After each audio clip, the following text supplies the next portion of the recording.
awalnya memang dari pertemuan gitu ya, yang ngalir aja, dan sama dengan tadi dua dunia antara teater dan sastra gitu ya, sama sih, film sama teater ini malah lebih dekat gitu maksudku, karena ya sejarah film juga berangkat dari sejarah teater.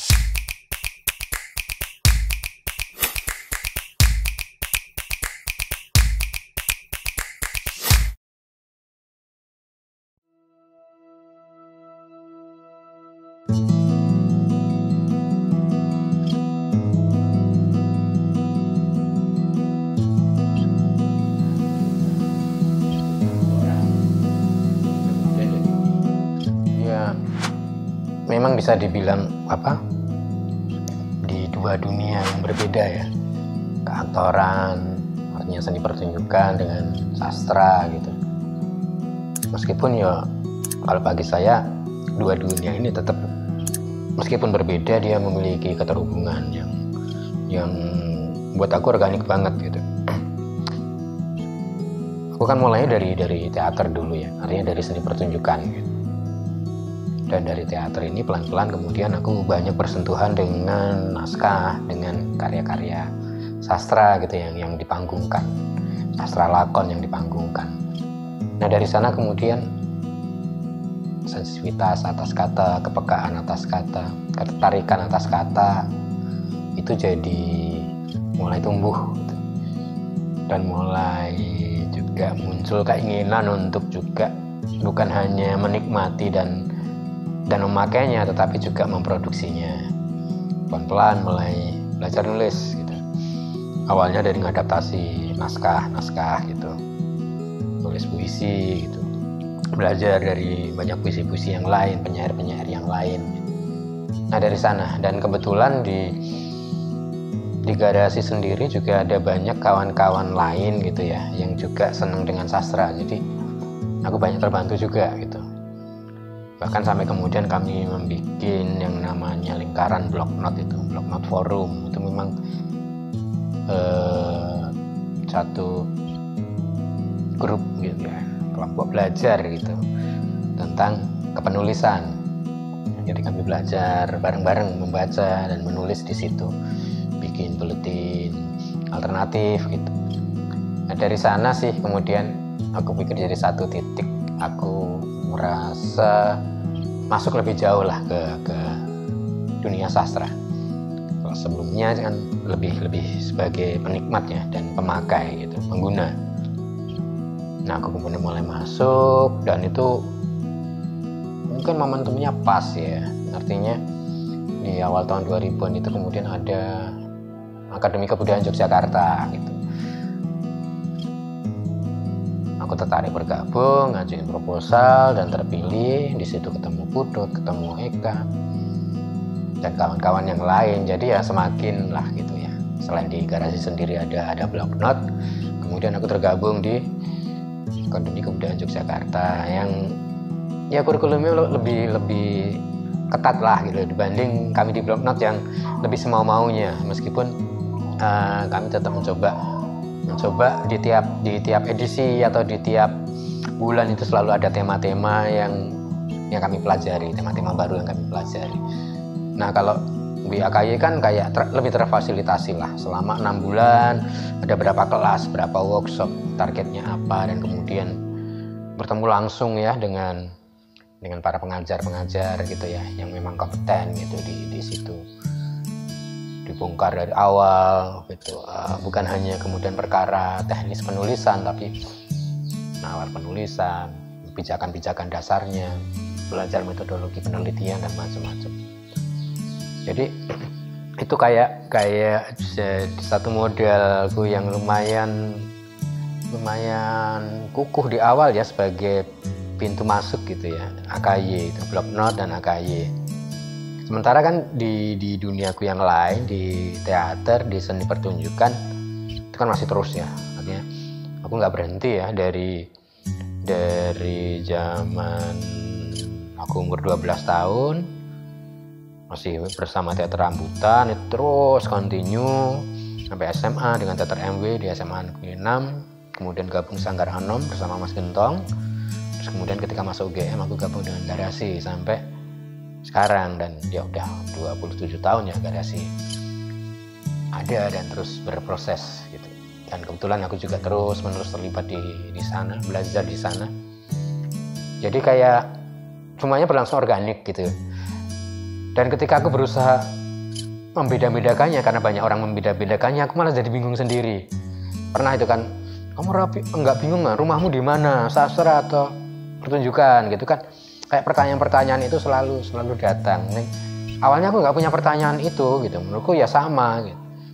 Artinya ya di tengah-tengah aku proses teater, aku dapat banyak residu, dapat momen-momen puitik yang banyak ya di dalam proses yang kolaboratif, kemana-mana bertemu dengan banyak orang. Itu aku punya momen-momen puitik yang itu kemudian aku olah di puisi, di prosa gitu.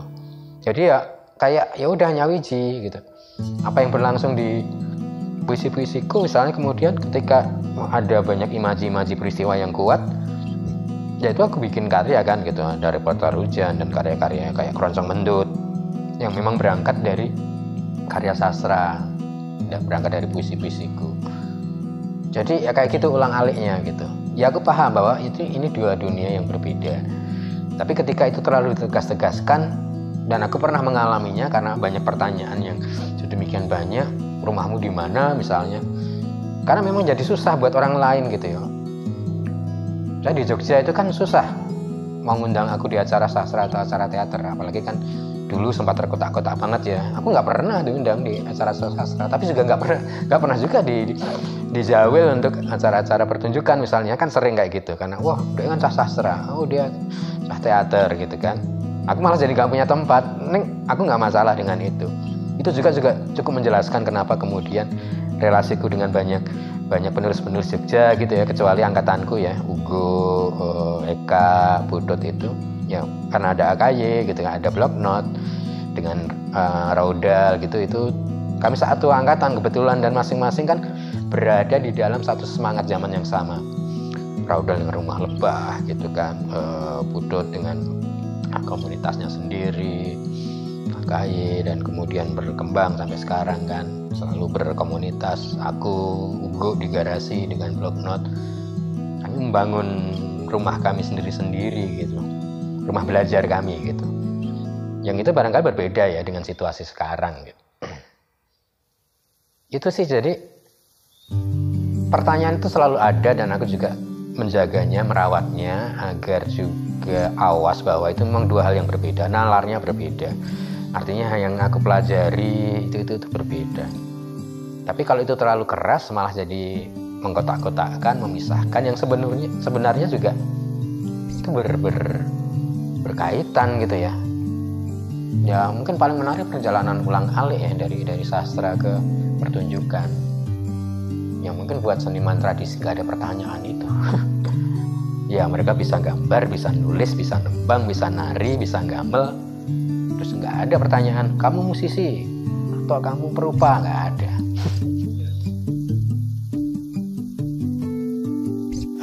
Antara tradisi dan modern ya, tradisi dan kontemporer.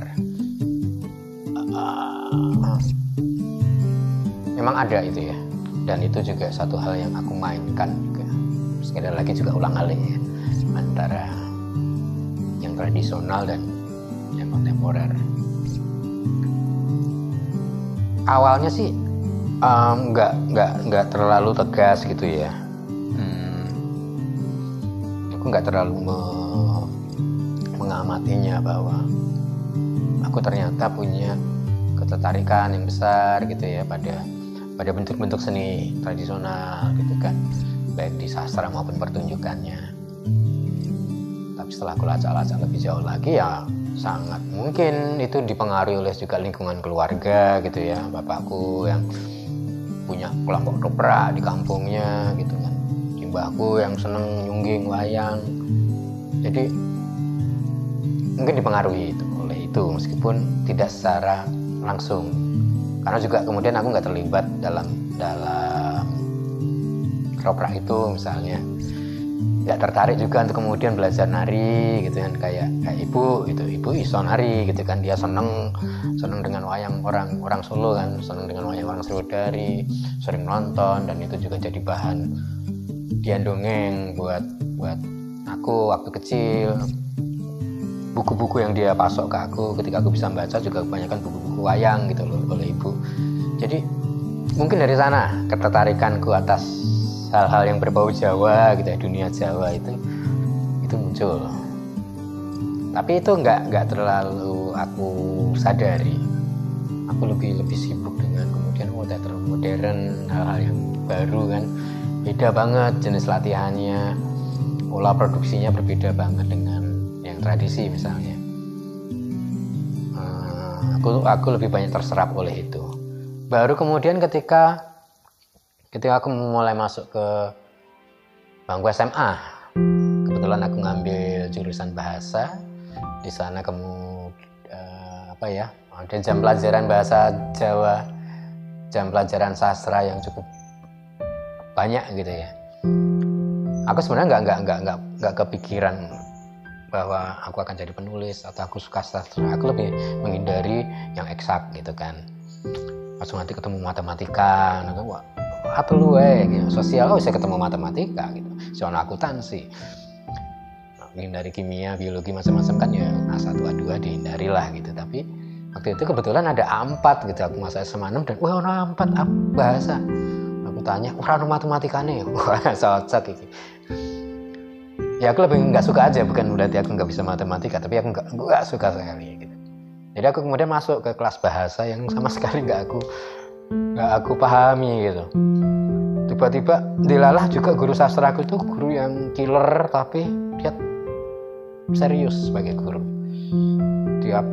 Tiap minggu bahkan kami punya tugas untuk meresensi banyak karya-karya kanon lah pada waktu itu ya, misalnya Romeo Juliet lah, Divine Comedy lah, banyak banget gitu. Dia sendiri di rumahnya punya banyak buku yang bisa kami pinjam gitu kalau nggak di perpustakaan, kemudian kami resensi tiap minggu. Aku punya guru sejarah budaya yang itu punya perusahaan bis, sehingga kelas kami itu ya naik bis keliling candi-candi di Jogja, Jawa Timur. Itu guru yang menurutku gila, yang kemudian juga itu semakin memupuk kesukaanku ya pada misalnya prasasti Jawa kuno, kisah-kisah yang ada di sana. Guru bahasa Jawa juga, wah dia karena ngerti aku wong teater gitu, banyak mendorong juga untuk gue lomba geguritan, dilalah menangan waktu itu. Banyak lomba geguritan aku ikut, entah baca, entah nulis. Aku mulai dapat kayak feedback lah dari kesukaanku itu gitu. Ya dari sana kemudian kenapa aku masuk ke sastra Jawa UGM gitu di tahun kedua 95 gitu. Tahun pertama aku nyoba ke Visipol, nggak keterima. Aku keterima D3-nya di D3 perpustakaan yang aku juga suka gitu ya. Kemudian aku di situ gabung dengan garasi. Baru tahun berikutnya aku UMPTN lagi lah. Terus nyuwun sastra Jawa wae lah, aku seneng Jawa kok gitu. Akhirnya kemudian aku masuklah ke sastra Jawa. Nah, di situ ketemu dengan banyak dosen yang sangat menginspirasi, Mas Manu lah pada zaman itu misalnya. Sehingga kemudian aku banyak bergelut dengan sastra Jawa lama misalnya kan, Jawa kuno. Itu yang kemudian juga ketika aku menulis itu kan kayak mesti berangkat dari apa yang benar-benar aku kuasai, aku pahami gitu. Ya itulah yang aku pahami ya gitu. Itu yang aku kuasai, itu yang aku sukai. Jadi ya aku berangkat dari kisah-kisah itu misalnya. Cerpen awalku gitu. Itu banyak berangkat dari misalnya dari Kidung Siwaratul Kalpa misalnya. Atau dari kakawin tertentu. Atau dari prasasti tertentu yang mungkin menarik kisahnya gitu kan. Nama-nama yang ada di sana menarik gitu, aku jadiin karakter, tokoh. Dan itu ya udah jalan aja sampai hari ini. Artinya kemudian aku melihat bahwa tradisi ini jadi sumber penciptaanku di sastra. Nah di teater juga ternyata iya, ketika kemudian aku masuk ke penyutradaraan ya, garap lakon gitu kan. Garapanku pertama itu judulnya Sri gitu, dengan estetika Jawa, gamelan, estetika pertunjukan rakyat Jawa lah, kayak model gandrik gitu. Musik, gamelan, kostum dan macam-macam, dunia Jawa, meskipun itu naskah Spanyol, naskahnya Federico Garcia Lorca yang aku adaptasi ke Jawa. Di situ aku memasukkan unsur-unsur seni pertunjukan Jawa juga, dolalap, jadilan. Yang aku seneng sekolah zaman cilik itu tiba-tiba bermunculan, ini dibikin itu terus gitu. Aku bikin repertoire hujan, misalnya teater tubuh gitu. Tapi juga banyak kemudian berangkat dari hasanah gerak Jawa, meskipun ketemu dengan butoh jadilan, aku temukan dengan butoh Jepang misalnya. Aku temukan dengan disiplin gerak di Bangau Putih, misalnya silat gitu. Campur-campur. Nah, di sini kemudian juga menunjukkan bahwa ya aku berangkat dari mana aja yang aku suka, aku kuasai gitu ya. Entah itu tradisi, entah itu modern. Dan bagi angkatanku mungkin berbeda dengan angkatan-angkatan sebelumnya, bahwa jarak kami dengan kesenian tradisi itu kan sama jauhnya dengan jarak kami dengan kesenian modern atau yang disebut sebagai seni barat itu, sama jauhnya. Ini generasi kami. Sebelumnya masih dekat barangkali ya. Rendra masih dekat gitu ya dengan ketoprak, dengan wayang wong. Dia juga bangsawan juga gitu kan. Masih dekat. Kosmologinya itu masih. Sementara angkatan kami ya gitu. Ya transisinya ada di Afrizal, Budi Otom dan macam-macam di 80-an. Itu tuh udah semakin berjarak sebenarnya dengan kesenian tradisi. Udah jarang, aku aja udah jarang banget nonton ketoprak itu, bisanya 1 bulan sekali gitu kan di RRI, auditorium RRI. Udah jarang banget.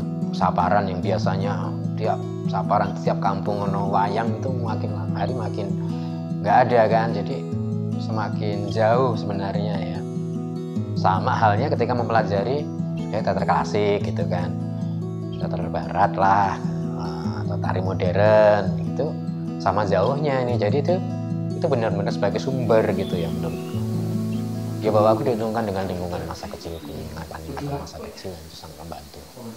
Tapi mungkin aku harus mengawalinya dengan bagaimana aku dan diriku gitu bergulat bersama kawan-kawan di Teater Garasi. Teater Garasi itu kan satu kolektif seniman multidisiplin. Kami memang Yudi Ahmad Tajuddin sebagai salah satu pendiri dan juga penggagas itu sudah sejak awal gitu, kita harus multidisiplin, harus banyak disiplin, nggak hanya yang senang teater rock gitu yang bisa gabung di sini, karena disiplin pertemuan antar disiplin itu sangat memperkaya. Aku juga kemudian mengacu juga pada banyak sanggar-sanggar gitu kan di tahun 50-an 60-an yang di situ antar disiplin ketemu ya gitu. Avandi ketemu dengan Kak Hairil, yang sekarang itu susah banget gitu. Berupa ketemu penyair gitu, kecuali punya hubungan tertentu gitu. Kalau nggak susah banget, memang terkotak-kotak sekarang. Nah kalau dulu kan kemudian sanggar ini menjadi sanggar belajar gitu ya. Nah Garasi juga punya semangat itu sebagai satu ruang belajar. Maka kemudian deskripsinya sebagai satu kolektif seniman multidisiplin gitu, yang memang banyak disiplinnya. Dan di dalam setiap penciptaan karya kami bertukar-tukar disiplin juga, mempelajari, meminjam dari disiplin yang lain. Kayak sejak awal di Visipol dulu misalnya ada yang namanya Dirmawan Hatta, sekarang sutradara dan penulis skenario film. Yang itu memang sejak awal udah tertarik pada sastra, tertarik pada film. Sampai sekarang, bahkan dia yang pertama kali juga kemudian ngajak aku main film, waktu itu judulnya Toilet Blues. Pertama kali kemudian aku main film. Dari sana kemudian memang aku jadi pintu masuk Toilet Blues gitu loh. Mas Karin nonton Toilet Blues kemudian ngajakin aku, padahal aku dengan Mas Karin sudah saling kenal melalui dunia seni pertunjukan sebelumnya gitu. Tapi mungkin juga ketika melihat di filmnya Hatta itu Toilet Blues, mungkin dia jadi malah justru kan kadang karena kita kenal kan nggak kepikir ya, nggak terlintas, jadi terus kamu juga mau main film gitu, atau mungkin aku dianggap nggak mau main film misalnya. Ya udah kemudian aku banyak kemudian dari situ diajak ke project-projectnya Mas Garin. Yosep Angginun juga nonton Twilight Blues, langsung kontak aku, padahal udah kenal gitu. Wah, apik Mas di bagian ini, terus aku punya ide gini. Jadilah science fiction gitu kan. Itu ide pertama aku ketemu dengan Angginun gitu. Ide yang mempertemukan kami. Angginun langsung, wah aku punya ide gini gitu. 2012an itu. Jadi sekali lagi ini semua berlangsung organik gitu ya. Aku nggak meniatkannya sejak awal, tapi berangkat dari tadi ada situasi yang memang multidisiplin. Aku tidak terlalu keras dengan mediumku sendiri, dengan sastra maupun dengan seni pertunjukan, sangat terbuka untuk berkolaborasi dengan banyak medium yang lain. Itu yang kemudian membuka jalan-jalan pertemuan gitu kan. Aku ketemu dengan penari, dengan koreografer. Aku yang nggak punya basic tari bisa jadi penari misalnya di beberapa karya. Ya kurang lebih seperti itu. Dan di film tadi kisah singkatnya seperti itu. Dari Twilight Blues Mas Garin nonton, Anggi nonton, efeknya beda gitu kan. Ya kemudian sampai sekarang misalnya, kemudian ya dengan Angginan kan baru 2 kali ya, science fiction dan istilah kata-kata, dan dua-duanya kebetulan juga mendapatkan penghargaan gitu. Itu yang juga mungkin juga jadi memantapkan aku ya. Oke kok masukku. Ternyata perangkat-perangkat keaktoran yang aku miliki di panggung ini juga bisa didaya gunakan dengan maksimal ketika bisa menggunakannya. Karena juga kan ada banyak anggapan bahwa aktor teater itu terlalu besar kalau buat film.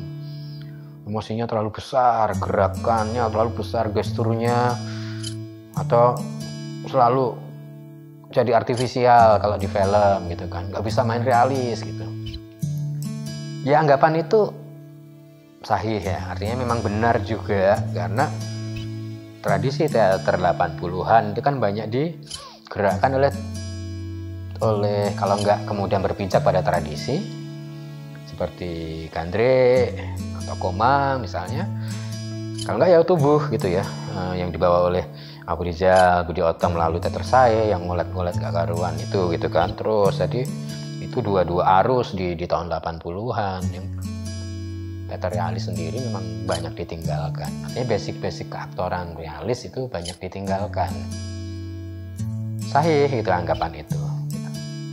Tapi di garasi sendiri kan untungnya gitu, Yudi juga ngomong kita tidak berafiliasi pada bentuk, digolek ya, artinya realisme yang mesti dipelajari gitu, teater tubuh ya dipelajari, teater tari dipelajari. Jadi kurikulum di pembelajaran di garasi sendiri kemudian dilengkapi berdasarkan kebutuhan itu. Ono kelas tari, ono kelas silat, kelas yoga, macam-macam. Nah, awalnya memang dari pertemuan gitu ya. Aku nggak meniatkan, tapi pertemuan antar seniman ini yang menurutku jadi penting. Pertemuan antar disiplin yang jadi penting. Aku bisa menyumbang apa di dalam mediummu, di dalam karyamu gitu. Nah, kemudian ya aku juga jadi banyak bertemu dengan misalnya perupa gitu kan. Gak kome bersama Priyatmo Komoki misalnya. Aku nyumbang cerita, dia bikin visualnya.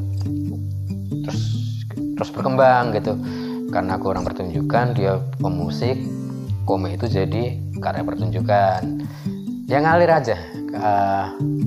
Dan sama dengan tadi, dua dunia antara teater dan sastra gitu ya, sama sih. Film sama teater ini malah lebih dekat gitu maksudku, karena ya sejarah film juga berangkat dari sejarah teater, pertunjukan, cerita, skill keaktoran yang kemudian jadi disiplin tersendiri. Iya sih, itu yang kemudian mungkin itu juga dibangun oleh situasi Jogja juga ya, yang memang sangat terbuka untuk bertemu dengan banyak seniman dari banyak genre, banyak disiplin. Itu juga sangat membantu juga. Jadi juga aku ketika ditanya habis ini filmnya apa lagi, ya nggak ngerti. Aku bukan, barangkali bukan kayak pemain-pemain film yang lain yang kemudian ya habis main film ini sudah ada rencana untuk film-film berikutnya gitu kan, tahun ini ada berapa film. Aku ya nggak tahu gitu ya, mungkin kalau ada yang berjodoh gitu kan, artinya aku suka ceritanya, aku suka dengan gagasan estetikanya, aku suka dengan isunya, barangkali bisa. Tapi juga aku menimbang juga kesibukanku di teater ini juga udah mulai gelisah juga, novelku rampung-rampung ya, aku butuh break gitu kan. Oke, aku berhenti dulu dari kesibukan di dunia yang lain tadi, terus oke, kita ngerampungin novel, rampung ke buku kumpulan puisi yang baru misalnya, ya gitu sih ya, nggak beripun barangkali itu satu kebetulan gitu. Tapi juga kalau lihat dari sejarahnya kan juga banyak ya sastrawan, pelaku seni pertunjukan yang juga bermain di film dan juga mendapatkan prestasi di sana. Ya, Teguh Karya, Slamet Raharjo, kita bisa menyebut banyak nama yang mendapatkan juga Piala Citra misalnya. Slamet Raharjo di keaktoran juga dapat, Alek Komang juga dapat gitu kan. Orang teater populer main di film dapat. Atau Putu Wijaya, Arifin Sinur yang sastrawan gitu kan, kita kenal sebagai sastrawan dan juga pelaku teater, bisa dapat penghargaan juga, dapat citra juga lah sebagai sutradara, penulis skenario gitu. Tapi kalau sastrawan jadi aktor mungkin ya belum, nggak tahu juga gitu. Kalau dilacak-lacak juga mungkin di kira 50-an 60-an aku nggak tahu juga gitu. Barangkali ada banyak juga sebenarnya aktor-aktor yang juga adalah penulis gitu kan. Asrul Sani misalnya kan ya dia sastrawan juga, dia orang teater juga, dan dia juga banyak menulis skenario, menyutradarai film yang kuat-kuat juga.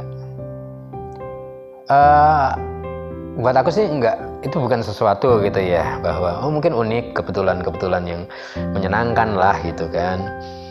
Baru untuk di tahun 2010 aku dapat Khatulistiwa Award misalnya, kemudian nang film ya entuk iki citra misalnya Mas Ismail ya, gue capaian-capaian yang menyenangkan lah dalam momentum tertentu gitu kan. Tapi itu nggak terlalu penting gitu, gue logo lah gitu, gue ambekan, gue satu titik, ternyata diapresiasi ternyata gitu. Di luar itu ya proses mesti terus berjalan, baik aku sebagai penulis, sastrawan, sebagai aktor, pelaku seni pertunjukan ya tantangannya masih banyak banget berhadapan dengan ekosistem seni pertunjukan di Indonesia yang masih terus-menerus labil, goyah. Apalagi dalam situasi pandemi seperti ini kan, makin parah gitu kan, makin terbuka, banyak bolong-bolong dalam medan seni pertunjukan kita. Bagaimana tergagapnya berpindah ke situasi yang berbeda karena pembatasan gitu kan, memperlihatkan bagaimana ekosistem seni secara keseluruhan ya, bukan hanya pertunjukan sih gitu, itu masih terus goyang gitu ya. Itu